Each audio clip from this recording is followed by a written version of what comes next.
Hello and welcome to Hockey Hypothetical, serious answers to silly questions. Each episode we will be taking a preposterous scenario that we've made up from the world of hockey and trying to produce a genuine response to the what if question. My name is Jonathan Fernley, I'm here with Stephen Dowson, and Douse, here's our first Hockey Hypothetical. You are allowed to sign one player from the NHL from your team. Are you signing a goalie or a skater? Thank you, Jonathan. That's a good one to start with because you're also getting the 7 or 8 million per season that you need to sign them. Well, you know, or maybe they come out of the goodness of their heart. So the idea is, I'm a manager in the Elite League, and I've managed to convince anybody of my choosing in the NHL to come play in the Elite League. Yes. Can I add a caveat to this question? Am I a general manager? Am I the owner, for example? Or am I the coach? Okay. Because the answer's different. In that case, then, well, we'll hear both, and it'll cover it'll cover all the scenarios. Okay. Because here's what I do as a coach. Because immediately when you said any NHL player, I'm like, yes, one Alex Ovechkin, please. Or, or one Connor McDavid, please. That'd be nice. And I said that immediately because I thought, wow, imagine putting that on your poster, on your leaflet. You'd sell out your rink 8 times over. You'd play some amazing hockey. You'd have just an absolute legend playing for you. So I think as an owner, you go for that star power. You go for that truly one-man team as Alex Ovechkin can be, that one-man team that Connor McDavid can be, and you go, here's the contract, sign as quickly as possible. I just don't think you do that as a coach. And I think the reason why you don't do that as a coach is time. No matter how fit or brilliant, and we covered this in the last podcast about how long you can play players. You can't play Connor McDavid for 60 minutes. You can play Jonas Hiller for 60 minutes. Okay, let's be honest here. If you're picking any goalie from the NHL, you're not picking Jonas Hiller. I like Jonas. I think he's underrated. But yeah, exactly. But my caveat to that, I'll throw straight back at you. Your goalie isn't making saves solidly for 60 minutes. The puck's down the other end of the ice. The puck may only be in your half of the ice for 30 minutes. Isn't that the 30 minutes you were getting out of your other player? So a goalie isn't in solid use making save for all 60 minutes. No, absolutely. He isn't going to be involved in the play for 60 minutes. But the periods where he is involved in the play, I think somebody like Frederik Andersen is just going to be unbeatable. I think he's that good a netminder to be absolutely unstoppable.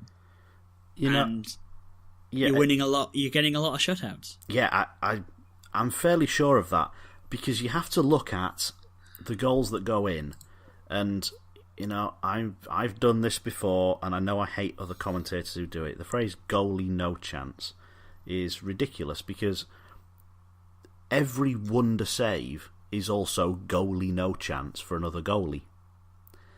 Well, there's also commentators who say every time a goalie made a wonder save, it's because he was massively out of position to begin with.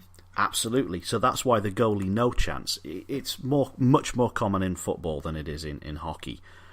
But there must have been something you could have done, and while still have started necessarily in the correct position, and you're still following normal reaction times, but other goalies move faster, are taller, have longer reach, and that shot that just missed the glove of another netminder is just tipped round the post by another. So, yeah, if you can improve your goalie, you're going to save a lot more. But are they going to save more than a skater like a Crosby or an Ovechkin is going to create and score themselves? We don't have a lot of frames of reference for this in the Elite League, but we do have a little bit of a taster. And that's Matt Bolesky when he played for the Coventry Blaze. He was a granted third liner for the Ducks, but has found himself regular ice time since going back. In fact, playing in the Elite League seemed to do him a world of good. He seemed to go back a better player than when he turned up. And yes, he was good. Yes, he was important. And yes, he changed a lot of games for Coventry. I still think last season, if you gave them Freddie Anderson, I think they're far more competitive, and I think they're far more closer to winning the league than last season, than if you gave them... Oh, and now I'm hearing this come out of my mouth, and I'm not really convinced by it. Than if you give them Alex Ovechkin. Because the thing with Ovechkin is, however good your power play is, it's now devastating. Because NHL penalty kills can't stop Ovechkin getting those shots away and scoring on them. Because it's really obvious as well. But what you do still need, you still need someone who's of a high enough standard to feed him the puck in the right position. Ovechkin can't shoot off a terrible feed. So you have to have some kind of quality around them. You can't put Ovechkin into a rec team and use him in the same way because he needs that supply line. Yes. And it's not as though we're taking into a rec team where just anyone who can skate can just dangle through anybody. We're still dealing with professional players here. It's not going to be all one-way traffic when GB play Canada in the World Championships because our players are good too. So absolutely. It's just how much of an improvement are you going to get? I think it's a really close call between netminder and forwards. Is there a halfway house here? Are we missing out on a crucial position because we're looking for glory or for shot stopping? Doesn't Zdeno Chara give you both? The ability to be defensively excellent, but also absolutely hammer shots from the blue line. Because it never popped into my head until we were really going for this. Is actually maybe an NHL defenseman is the perfect... Who can skate, can just dangle through anybody. We're still dealing with professional players here. Reasonably well, and at our level would be very, very good. But also offensively... Put Ovechkin into a rec team and use him in the same way because he needs that supply. But also defensively he chips in, so he's chipping in at both ends of the ice. To look at the Steelers last year, one of our best players was Mark Matheson, who was in that kind of mould of being able to produce really well at both ends of the ice and change a lot of games for us. And I'm just wondering whether Zdeno Chara or Cam Fowler does that more effectively than a netminder or a forward. You're still getting the power play benefit of an Ovechkin. But you're also getting the penalty kill. You're also getting the penalty kill, and you're getting the pure defensive skills of all that. I am tempted to say that it's going to be a big physical presence, because when the NHL lockout happened, we suddenly noticed that these NHLers were coming across, and they were big, and they were hard to knock off the puck. I remember Stewart for Nottingham in a game at the arena against the Steelers, and players weren't scared to go up against him, but they looked small and thought, he's got the puck against the boards. No one's going to get him off the puck here. No one's going to be able to knock him free. He's too big and he's too strong.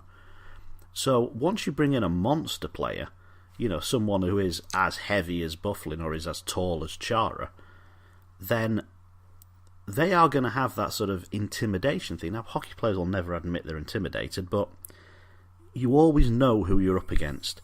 And good players, big players, can make you play, subconsciously, a little bit more passively. You defend differently if a top player is skating towards you as opposed to someone who is just a fourth-line brick kid. You do. Yep.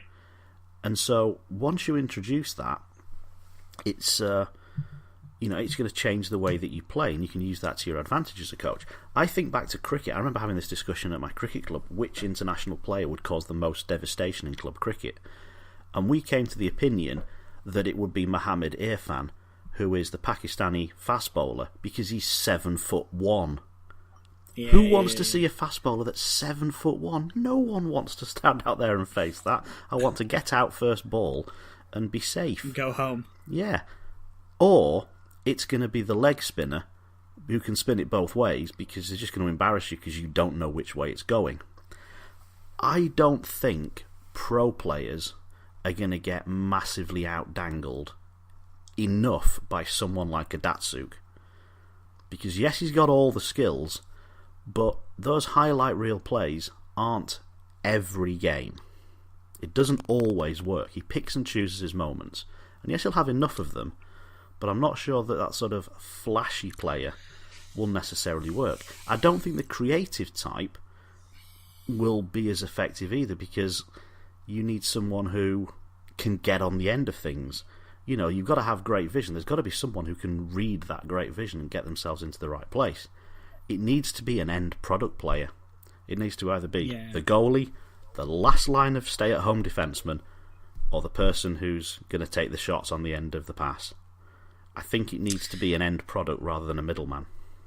I completely agree. I mean, I think something like Connor McDavid stands out for that, because that kid can win it on the end of a stick.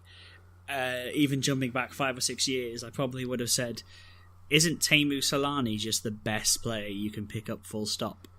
Because he can create, he can do all those other things. And it's whether a coach would be able to resist just signing if an owner could resist signing Ovechkin, or a coach could resist the opportunity to know you've got the best netminder in the league next year. Knowing, because you build from the back, knowing I've got the best netminder next year, we're going to compete and we're going to win. And that safety net, because I don't think signing a defenseman pleases either of those two. It's not flashy, is it? If a defenseman's had a good game, you've not noticed him and all that stuff. And I don't necessarily sign up to that, but there's a perception amongst the fans of, I didn't notice them on the puck. Well, they were probably doing a really good job. But yes, I kind of want something noticeable from my marquee signing if this is going to be the case. Yeah. It is interesting, because I still don't know if I'd be able to just resist not going, well, I can have any NHL player.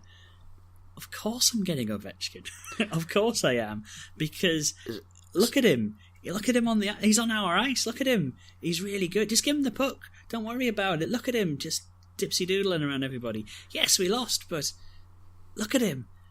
Isn't he great? From the owner's perspective then, on a marketing, who's the most marketable player that you can sign? Who's going to be the biggest draw? Who is essentially hockey's most household name to non-hockey fans? I think it is Sidney Crosby, isn't it? I think in 5 years it'll be Connor McDavid. That's not a disservice to Ovechkin. I just think it's how the media, the Western media, kind of pick up on Crosby compared to Alex. And also also Crosby's had those Olympic moments, hasn't he? You know, he's won the game in overtime for. Well, so is Ovechkin this year. He's a gold medalist. He is now, yes, but I still think Crosby is that crossover for non-hockey fans. Yeah, I would agree that Crosby is the answer to that question. Who's the goalie then? Who is the most famous goalie? Because you sort of said a lot of Ducks goalies. Is it Luongo? Is it? It's Fleury, isn't it?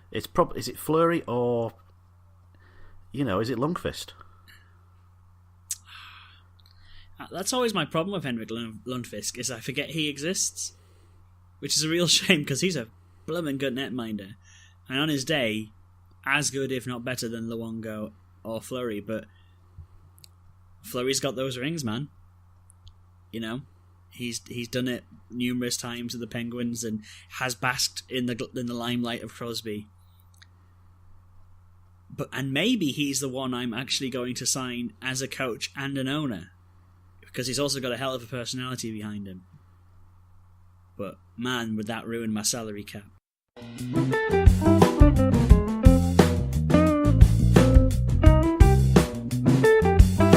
Alright, Jonathan. Hockey prides itself on being a family sport. No swearing, keeping it clean, keeping it accessible to all. Tomorrow, hockey goes, do you know what? That doesn't really work for us anymore. We want to be a non-family sport. We want to be like football. We want to be like the darts. We want to be like boxing. We want to be adult entertainment. What changes? Okay, first of all, football still sort of wants to be a family